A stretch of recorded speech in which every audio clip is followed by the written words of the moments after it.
আমি কি করে কাজে যাব? তুমি তো ভাতই রান্না করো নাই। তুমি কি বললে? আমি ভাত রান্না করি নাই? বাড়িতে চাল নাই, ডাল নাই। বাড়িতে চাল ডাল কি তোমার নানি আনবে নাকি? আমি তো চাল ডাল গত মাসেই আনলাম, এত তাড়াতাড়ি কি করে ফুরিয়ে গেল? আচ্ছা থাক থাক, অত চাল ডালের দিক যেও না। আমি এখনই কিছু রেঁধে দিচ্ছি, তুমি খেয়ে টিভি দেখা বন্ধ করো আর কাজে যাও।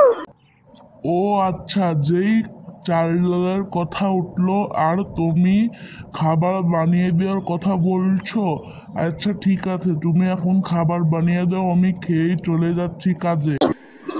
আচ্ছা ঠিক আছে, আমি এখনই গিয়ে তোমার জন্য বেগুন আর আলু ভেজে আনছি। তুমি তাড়াতাড়ি রেডি হয়ে নাও, ঠিক আছে?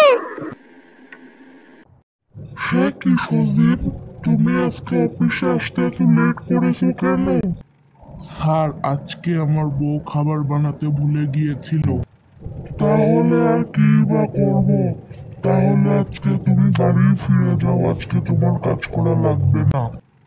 আচ্ছা স্যার, তাহলে আমি আজকে বাড়ি ফিরে যাই আপনার কথাই।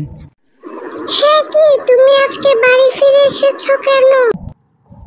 আজকে তোমার জন্য বস আমাকে অফিস থেকে বের করে দিয়েছে। তুমি কাল থেকে যদি খাবার না বানাও তাহলে তোমাকে কিন্তু আমি ডিভোর্স দিব।